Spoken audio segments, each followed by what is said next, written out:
I was at Asheville last year, and I've really gotten to a clear understanding of how to apply it. And if there's any more processes that you might like to reveal for us, or maybe specifically me for everyone, that You'll might hear help much me. more as we are moving forward, but Excellent. we'll give it to you in general terms right now, and then we'll play with it all day long. Sure. And that is, this is the best articulation of where this leading edge knowledge has come to this point. It'll be different tomorrow, but here's where it is today. If you accept the vibrational quality of that which you are, and you accept that your most powerful desire is the manifestation of the emotion, and you accept that once you've accomplished that, now you've connected with source energy, now you're in the place of allowing all of this alignment and all of this power, that emotional manifestation is the grid that will fill in with such detail to surprise and delight you and inspire you and thrill you and others, never endingly.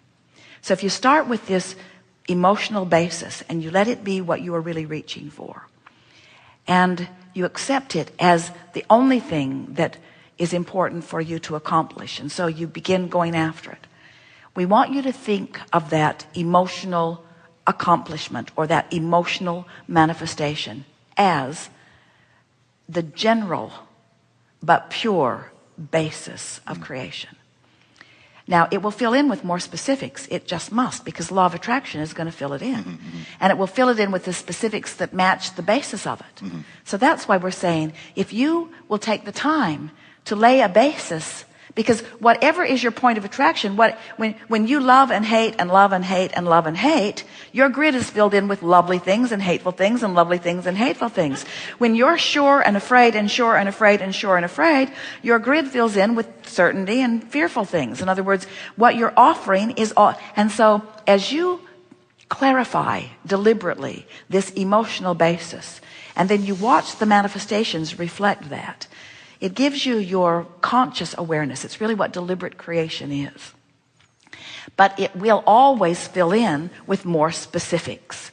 So we've been talking for quite a while about this emotional scale that goes from despair and depression all the way up into ecstasy, with some of everything in between. And now we're presenting an emotional scale that is less detailed, and it goes like this: specifically negative, generally positive, specifically positive. Because we want to emphasize that if something's gone wrong and you're feeling specifically negative, because there's lots of details that have filled in that are frightening you or angering you, that your dominant intention is just to get as general as you can about it. And which means talk to people less about it, or if you're talking to them, talk in more general terms, rather than saying why you hate that person and the details of all the things that they've done wrong to you. Be more general by saying things like, I'm uncomfortable with that person, and I don't want to talk about why. In other words, the more general you are, the less powerful the frequency is, the less attractive the frequency is, and the easier it is to move into a generally good feeling emotion. And once you find that generally good feeling emotion, then the details will fill in. Now, in all of this, and this is the piece that is new, in all of this conversation about deliberate creation, we've been encouraging you to focus your thoughts. Today, we're encouraging you to focus your thoughts still, but focus them around the subject of emotion. In other words, focus your thoughts on how you want to feel and leave it at that. Because we've been saying to you for a while that you have enough vibrational basis in your vortex of creation to keep you busy for 20 or 30 lifetimes of manifestation. That's incredible. And it's time for you to start cashing in your coupons. It's time for you to begin redeeming what you've put there.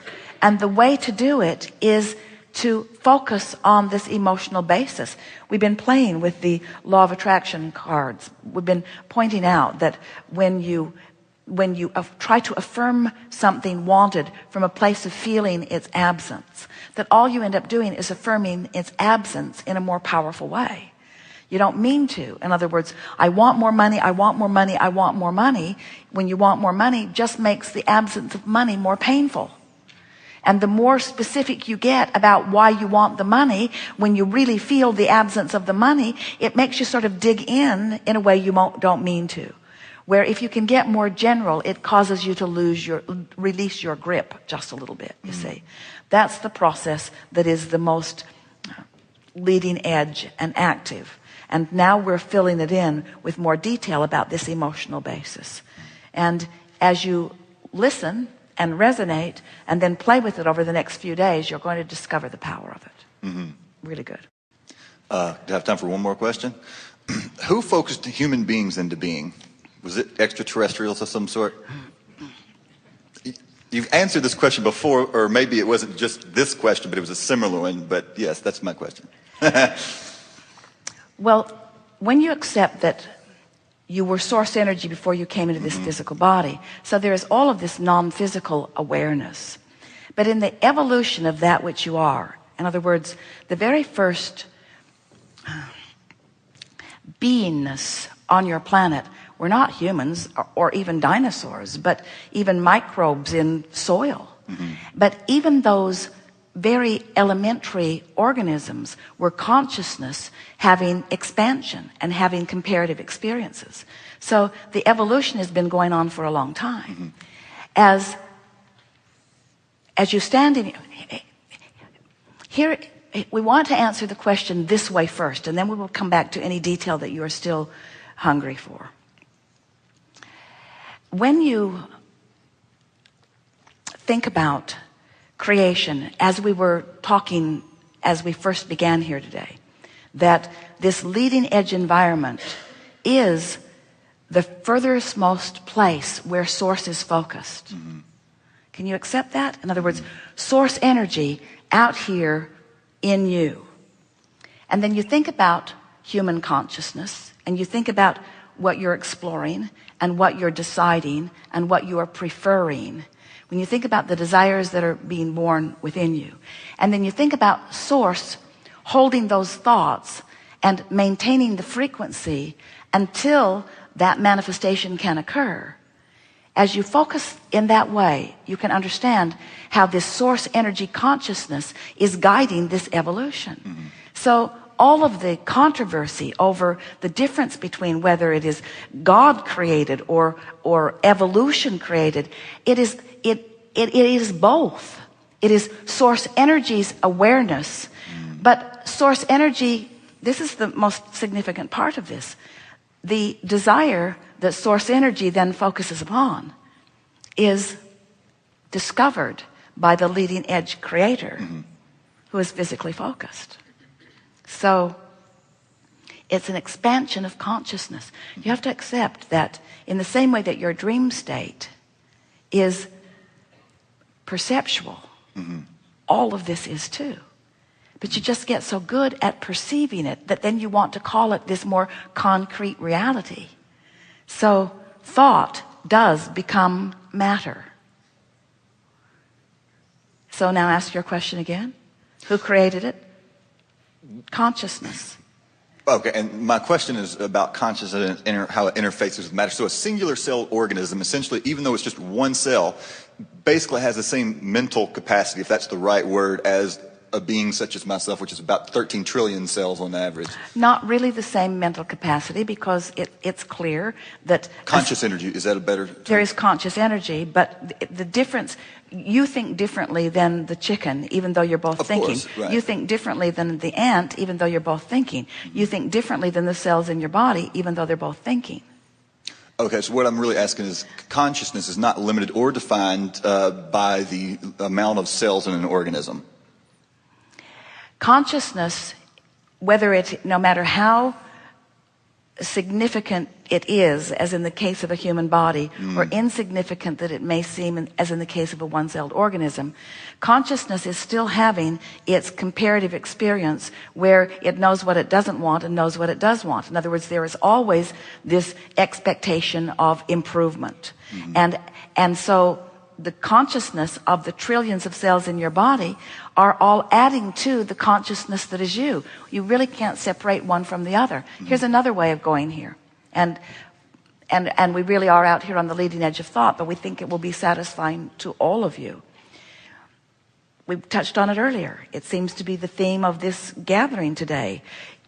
When you accept that you are creator, and you accept that you are standing in an environment that is giving you the inspiration to expand, and you accept that it's not just you that's being inspired, it's all that has ever been that is being inspired, then you begin to realize that the individuality that you're wanting to call you the creator is never as individual as you have thought that it was, that all of source is flowing through you in any moment in time. Here's another way of saying it, because that got a little murky and some of you didn't follow it all the way through. Look at it this way. So sometimes people will say, so Abraham, I'm out here and I'm mixing it up and I'm putting rockets of desire into my vortex of creation. We say, yes, you are. And they'll say, and everybody else is doing it too. And we say, yes, that is true, even one-celled organisms. So here is this vortex of request or desire that source immediately becomes. So then here you are, walking around in your body, in your day, having your exposure to your life experience, using something, anything, as your object of attention, that is causing you to align with the fullness of who you are. So all of that consciousness, all of that knowing is available to you right here, right now, in this moment. To one cell of the trillion.